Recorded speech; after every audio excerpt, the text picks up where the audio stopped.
Salut les amis, c'est Mighty Gras, soyez les bienvenus sur ma chaîne YouTube. On clôture cette année 2023 en beauté avec notre chère Athéna en version EX. Double pack, on en parle tout de suite, mais tout d'abord, sachez que je suis très content de pouvoir vous présenter cette figurine rapidement. Cette rapidité de réception, je la dois à la boutique JD World qui est implantée au Japon. Boutique qui, dès 2024, rentrera en partenariat avec la collection de Mighty Gras, ce qui me permettra vraiment de pouvoir vous présenter les produits très rapidement, mais également de vous présenter toutes les exclus salons, les exclus web, etc. Vous retrouverez absolument tout sur cette chaîne, comme on le faisait auparavant, mais plus rapidement encore. Je vous laisse le lien direct de cette boutique dans la description de la vidéo. N'hésitez pas à y jeter un petit coup d'œil. Elle ne s'étend pas uniquement à l'univers de Senseiya, mais bien à plein d'univers, Naruto, One Piece, Dragon Ball. Allez-y, franchement, ça mérite le détour. Cette figurine est très attendue par les collectionneurs.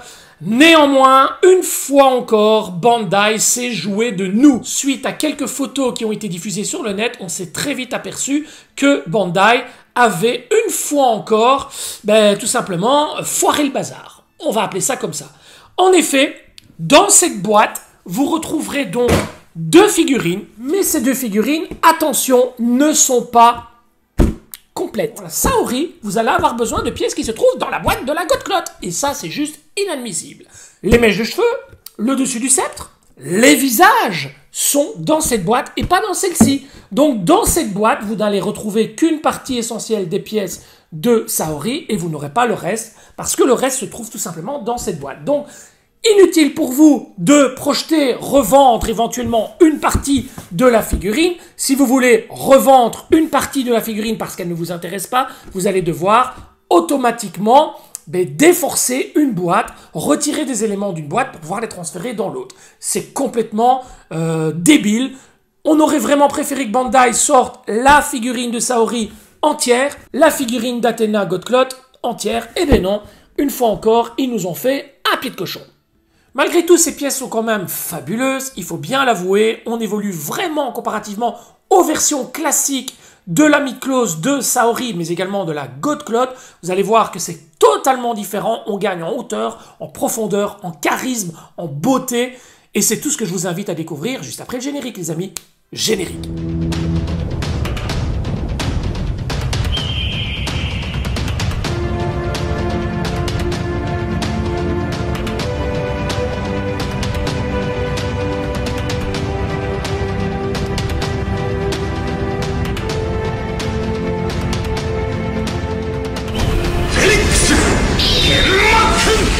Est juste splendide, elle est magnifique. On a bien entendu le logo UX en plein milieu.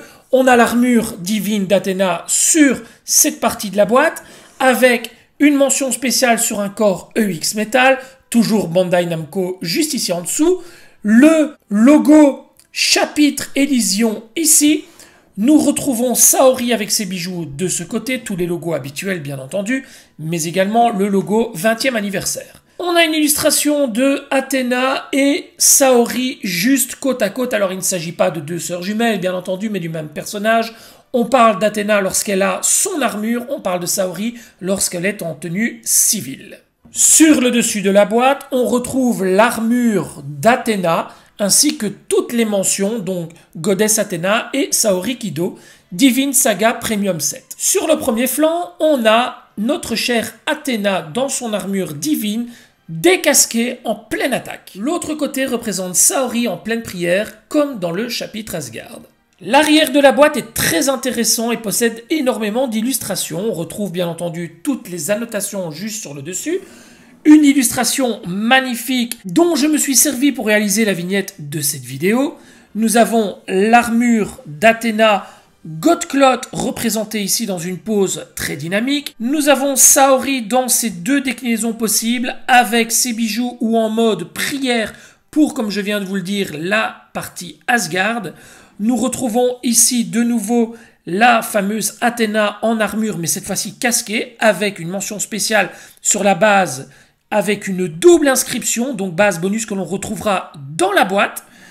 Nous avons ici toutes les pièces qui sont représentées sur cette image les 4 visages disponibles, visage neutre, visage hurlant, visage légèrement souriant et enfin visage aux yeux fermés. Le totem ou forme-objet de l'armure divine et enfin notre cher Saori sur son siège, tout comme dans le chapitre Sanctuaire. Le dessous de la boîte reprend toutes les indications Tamashii ainsi qu'une superbe illustration de l'armure divine d'Athéna et Saori ici sont ses bijoux. Ce coffret magnifique possède donc 2 belles boîtes bien distinctes et la première c'est celle de Saori. On retrouve Saori sur la face avant avec son sceptre et ses bijoux. Une illustration de Saori sans ses bijoux, tous les logos habituels, 20e anniversaire et une jolie aura juste ici autour. Sur le côté, on retrouve Saori cheveux au vent en pleine prière, tout comme dans le chapitre Asgard, Saori Kido juste ici au-dessus. L'autre côté représente Saori avec ses bijoux et son siège, tout comme dans le chapitre Sanctuaire lorsqu'elle assiste au tournoi galactique avec toujours la mention Saori Kido. Sur le dessus, l'armure d'Athéna et les mentions habituelles Saori Kido. Sur le dessous, toutes les mentions Tamashii, Saori juste de ce côté, et enfin on retrouve à nouveau toutes les indications 20e anniversaire, EX et tout le blablabla habituel. Sur l'arrière, rien d'extravagant, on retrouve les mêmes images que sur les flancs.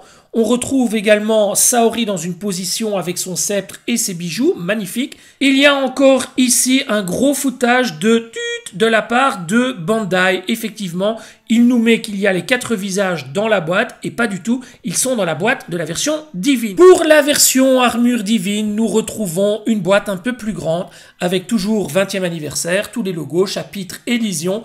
L'armure divine ici est ce grand bouclier. On a une illustration ici d'Athéna avec son casque. Sur le côté, la forme objet ou totem.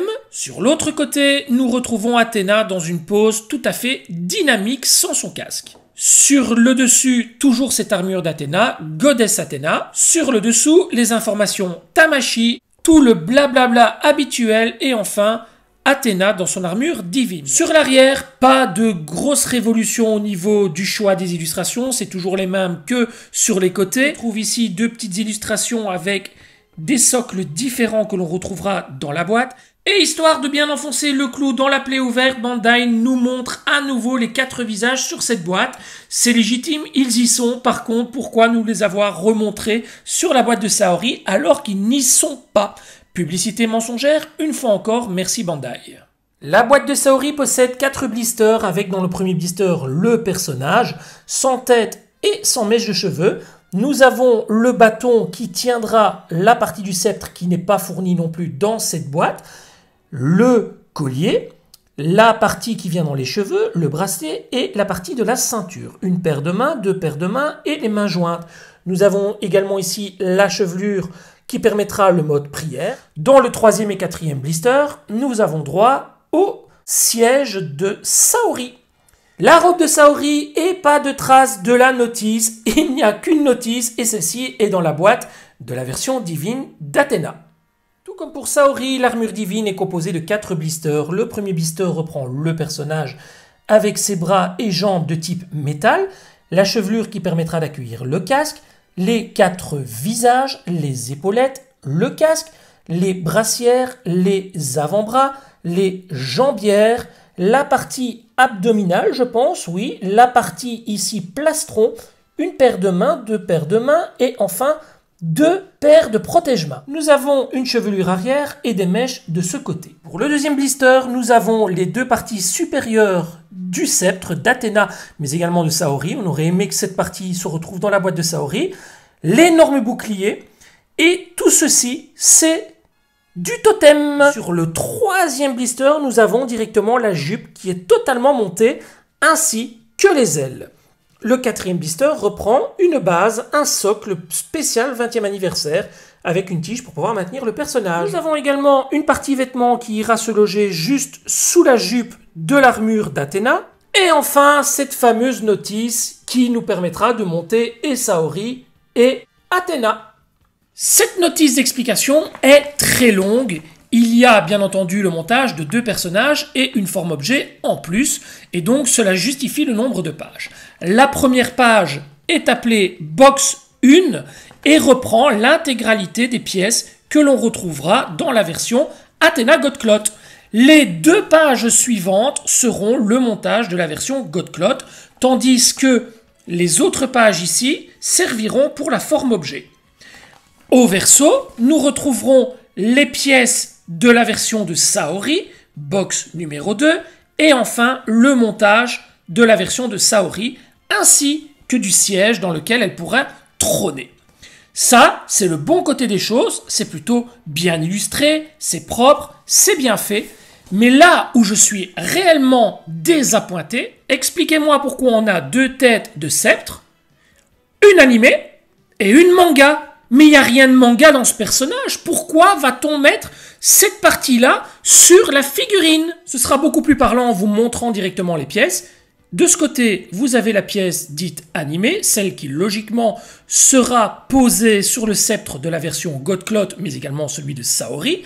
Et là, vous avez une version manga qui n'a strictement rien à voir avec les 2 personnages que l'on a aujourd'hui. C'est bien cette pièce-ci qui est reprise pour Saori et pour la Godcloth, mais également pour la forme objet. Cette pièce sort de nulle part. Elle n'est renseignée nulle part sur les boîtes. Je vais vous montrer ça tout de suite. La boîte de Saori, mais vous voyez que c'est le sceptre animé et pas le sceptre manga, on est d'accord? De même qu'ici à l'arrière, sceptre animé et pas manga. Sur la version Godcloth, sceptre animé et pas manga. Sur la version totem ou forme objet, sceptre animé et pas manga. Sur la version Godcloth en position dynamique, sceptre animé et pas manga. Et enfin, sur les illustrations à l'arrière de la boîte, animé, animé, animé et animé. Que vient faire cette pièce dans cette boîte? On a besoin de 2 pièces comme celle-ci pour pouvoir refaire les 2 personnages en version animée. On n'a pas besoin de cette pièce manga. Elle n'apparaît nulle part, ni même dans la notice de montage. Dans la notice de montage, la pièce qui est utilisée est celle-ci.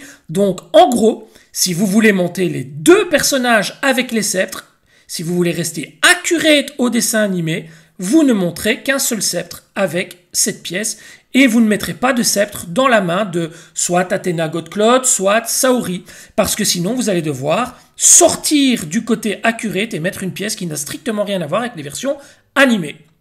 Voilà, merci Bandai pour ce gros fiasco une fois encore. Nous avons le corps EX métal de Athena Godcloth de ce côté et le corps EX non métal de Saori, et vous voyez que la conception est totalement différente, que ce soit au niveau de la taille de la poitrine, au niveau des épaules, au niveau des cuisses, vous voyez c'est totalement différent, la hauteur des genoux également est différente, vous voyez que c'est totalement 2 corps qui sont à l'opposé l'un de l'autre. Ici on a une taille qui est beaucoup plus longiligne, tandis qu'ici c'est plus bombé, on a un galp beaucoup plus féminin. Vous voyez, ce sont 2 corps qui sont logiquement identiques vu que ce sont des corps EX, mais le côté métal change toute la donne. Alors bien sûr, le corps métal est beaucoup plus lourd que le corps dit EX classique. On a malgré tout une grosse différence avec les anciennes générations de corps de mid-close normal, et c'est le premier corps EX féminin à sortir, et franchement, mais il a de la gueule. Pour l'instant, on va se consacrer uniquement à la version Saori que l'on va monter tout de suite, mais avant tout, le test de visite médicale avec le test de rigidité. Et là, on n'a aucun problème au niveau de la rigidité. C'est parfait. Regardez, ça ne bouge pas du tout. Les rotules sont bien fixes. Est-ce que ça fait le grand écart? C'est assez souple, mais ça ne devrait pas causer de soucis. Au niveau des bras, c'est parfait. Les épaules également. La taille, vous l'entendez. Au niveau du cou, c'est très bien également. Franchement, une bonne rigidité pour ce corps féminin. Regardez quel galp, en ne faisant rien du tout, regardez. Ça apporte vraiment une dimension totalement différente. Pour un corps féminin, ce corps UX est vraiment une belle révélation. On verra ce qu'on peut faire avec Saori tout à l'heure, mais regardez comme ça donne déjà pas mal. Profitons-en pour tester tout de suite la rigidité du corps d'Athena EX Metal, et là aussi, aucun souci. Les articulations font très bien le travail. Au niveau des pieds, c'est pareil, c'est très propre, c'est très dur. Voilà, ici de même. La taille, oh là là, c'est très dur au niveau de la taille. Le cou, parfait. Les épaules également. Son armure sera beaucoup plus lourde et donc nécessitera beaucoup plus de maintien et de rigidité au niveau de sa tenue. Vous l'avez vu tout à l'heure, dans le box de Saori, vous n'avez pas de mèche de cheveux ni de visage au personnage. Les mèches de cheveux à utiliser sur Saori ou la Godcloth en version non casquée seront uniquement ces mèches-ci, celles où il n'y a pas de trou sur l'extérieur. Les mèches où il y a des trous sur l'intérieur et extérieur serviront uniquement pour le port du casque. Si vous placez le casque sur la version Godcloth, vous aurez également besoin de cette chevelure arrière qui épouse parfaitement le galpe des ailes, mais également cette petite partie juste sur l'avant avec un petit trou qui permettra vraiment de venir fixer le casque. Si vous désirez ne pas mettre le casque pour la version Godcloth, vous aurez besoin de cette version de chevelure qui épouse le galpe des ailes. Mais également la partie avant qui viendra simplement fermer la chevelure. C'est parti pour l'habillage de poupée avec la mise en place de sa robe. Et n'hésitez pas à écarter la robe. Il y a des tiges de métal dans le dessous pour bien donner la forme à la robe. Vous pouvez placer le petit bracelet qui va venir juste sur le dessus du bras. De cette manière, vous pouvez dès lors refermer le bras avec la main. Ici, en l'occurrence, la main ouverte qui permettra de tenir le sceptre. On place ensuite la ceinture qui s'ouvrira en deux et qu'on viendra placer sur la taille. Ensuite, on vient placer le bijou juste au niveau du cou et on peut enfin refermer avec la tête directement. Ensuite, on viendra placer le petit bijou sur la chevelure. Et enfin, pour le sceptre de Saori, on viendra le coulisser dans la main. On termine ensuite avec la partie supérieure du sceptre. Et voilà le résultat. Franchement, cette petite Saori, elle a un charisme de fou. Regardez-moi ça, comme elle est jolie. Sa robe en plus, avec l'effet des petits fils de fer à l'intérieur, mais vous pouvez lui donner vraiment un mouvement super sympa. Et regardez, franchement, quelle classe. Je suis très content, elle est très très belle. Pour le siège, vous avez 5 pièces, ça a l'air plutôt facile. Je pense qu'il faut simplement emboîter les pièces les unes dans les autres. Je pense pas que ça doit être bien compliqué.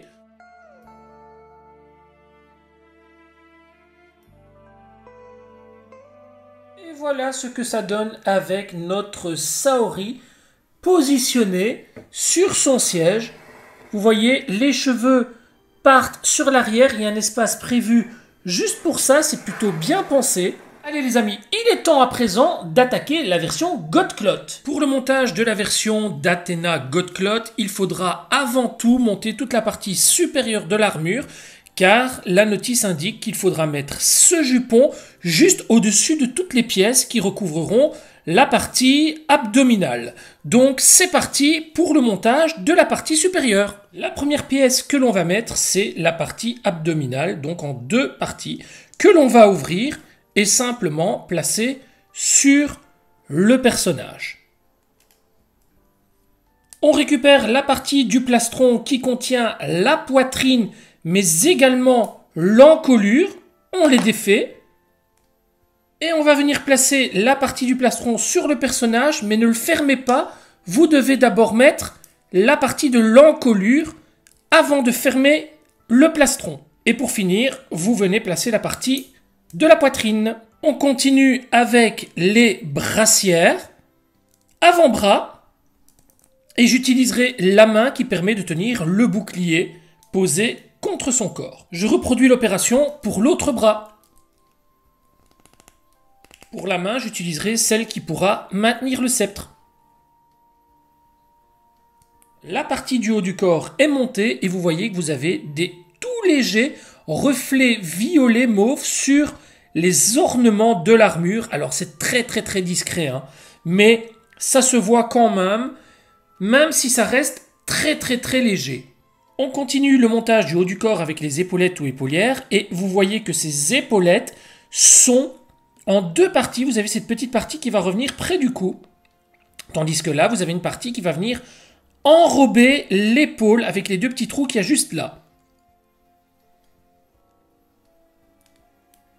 Dans la notice d'explication, ils disent de mettre la jupe de cette manière. Donc vous avez le côté plus creusé sur l'arrière, tandis que le côté plus droit ira sur l'avant. Vous voyez que comparativement à la version de Athena Godcloth classique, on n'est pas sur du plastique ici, mais bien sur du tissu. Et vous voyez, les parties qui sont juste là sur les côtés doivent vraiment être au-dessus parce que je pense que la jupe en métal va venir les entourer. Voici la jupe. Attention aux traces de doigts, ça se voit très fort. Et attention également à ne pas griffer cette partie métallisée. Retirez la partie sur l'avant. Cette partie ici s'écarte. Une fois que vous avez mis la partie de la ceinture sur l'arrière, logiquement, si elle est bien enfoncée dans la tuque, ben, elle tient toute seule. Ensuite, ce qu'on va faire, c'est relever la petite jupe en tissu pour bien la faire passer en dessous de la jupe en métal pour pouvoir refermer la partie sur l'avant comme ceci. Pour bien avoir cette partie-là au-dessus, en tout cas c'est ce qu'ils disent dans la notice, pour ensuite venir refermer avec la partie de l'avant de la ceinture et cette partie latérale viendra couvrir la partie en tissu. Ça permet que la partie en tissu ne glisse pas en dessous de la ceinture. On vient ensuite placer les jambières. Alors pourquoi ne pas les avoir placées avant? Mais tout simplement parce que le corps ne serait pas passé par le dessus de la jupe si les jambières avaient été présentes. On referme tout de suite avec le pied. On arrive aux choses sérieuses avec les ailes qui sont juste énormes et assez lourdes. J'espère qu'elles ne vont pas faire pencher le personnage en arrière. Alors pour les placer, c'est simple, vous avez une fixation dans le dos et on va venir tout simplement appuyer celle-ci dans le dos du personnage. Ça tient parfaitement bien. Le casque est très joli, même si je trouve qu'on ne voit pas beaucoup la couleur violette mauve qu'il y a sur les ornements. C'est vraiment très léger, même beaucoup plus léger que sur l'armure en elle-même. C'est un petit peu dommage. Alors cette partie sur l'avant, vous devez la retirer. Il faudra ensuite venir placer le casque par le haut. Ne l'enfoncez pas de trop, ça ne sert à rien. Vous devez placer la petite mèche de cheveux sur l'avant du visage de Athéna. Et ensuite, vous rabaissez la partie du casque. Et pour terminer, vous venez placer cette petite pièce sur l'avant. Vous avez deux petits ronds ici, détrompeurs. Et là, une petite tige qui va venir accueillir la partie supérieure du casque. Et voilà le résultat. C'est vraiment très joli. Je récupère maintenant le personnage et je viens y greffer tout de suite la tête. Tout comme pour Saori, on va glisser le bâton du sceptre dans la main d'Athéna. Et c'est à contre-cœur que je vais utiliser cette partie du sceptre pour le fermer. J'aurais préféré vraiment avoir le même que pour Saori, mais on devra se contenter de cette version si on veut pouvoir monter les deux personnages avec un sceptre. C'est vraiment dommage et ridicule. Il reste le magnifique bouclier d'Athéna à placer et je me suis trompé tout à l'heure au niveau de la main. Donc, je vais modifier tout de suite la main d'Athéna et je vais lui placer le bouclier dans la main tout de suite. Franchement, je suis aux anges. Ce personnage est superbe. Il me tarde vraiment de le mettre en vitrine. Dans le packaging, vous retrouverez également un socle magnifique qui reprend les 5 chevaliers de bronze au niveau du logo. Vraiment splendide. Vous avez cette partie qui viendra se fixer par le dessous et qui vous permettra d'avoir le logo d'Athéna, logo qui sera surplanté de cette tige qui vous permettra de tenir votre personnage.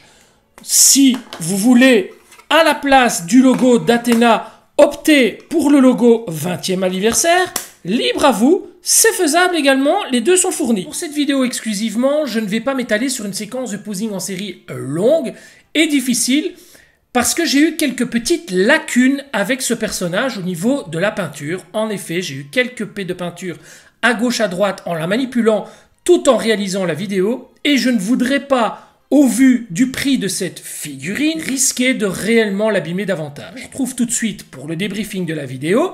Et bien entendu, rassurez-vous, on fera le tour de ces deux figurines dans un environnement très propice à Athéna. C'est parti, débriefing les amis. Partie débriefing, et c'est avec beaucoup de plaisir que je vous retrouve pour vous donner mon avis sur cette figurine, sur ces figurines. Alors, Je vais pas vous mentir, mon plaisir a été un peu gâché par les découvertes un peu bouleversantes concernant ce sceptre qu'on retrouve dans la boîte et qui ne correspond absolument pas aux deux versions que l'on a justement dans cette boîte. Ces deux versions qui possèdent toutes les deux un sceptre de type animé. Pourquoi avoir un sceptre de type manga dans ces boîtes? Je ne comprends pas. Si vous avez des réponses à ces questions, n'hésitez pas à les mettre dans les commentaires et répondez un petit peu à mon questionnement parce que je suis totalement hors course à ce niveau-là. Je n'y comprends plus rien. Grosse déception également sur les méthodes de Bandai avec ce mélange de deux figurines. C'est déjà assez compliqué de s'y retrouver quand on a une figurine avec énormément de cheveux. Quand on en a deux avec des chevelures qui se mélangent dans tous les sens, ça devient vraiment problématique. J'ai eu également la mésaventure d'avoir quelques petits soucis de peinture, notamment sur le casque d'Athéna, mais également sur une des ailes et sur une partie de la jupe. Ça m'a vraiment limité au niveau de la manipulation. Je me suis dit, ouh là là, ne va pas plus loin parce que tu risques vraiment d'abîmer encore plus fortement ta figurine. Donc, mollo au niveau du posing, et donc je me suis vraiment limité à une pose au niveau de la séquence de posing en série. Si on peut l'appeler comme ça, c'est plus une mise en avant des figurines sur un diorama que je vous invite à découvrir tout de suite après ce débriefing. Pour les points positifs, elles sont vraiment superbes. L'ensemble est magnifique. On a une bonne rigidité, les pièces tiennent bien, c'est très accurate, c'est fidèle, c'est propre. On a vraiment une évolution avec les premières versions en mid-close classique. Même si Bandai se moque réellement de nous, avec ses politiques douteuses, ça reste malgré tout une pièce que vous devez posséder dans votre collection. Voilà les amis, cette année 2023 se termine en beauté avec cette vidéo de Saori Athéna. L'année 2024 risque d'être bien belle en nouveauté grâce à la boutique JD World,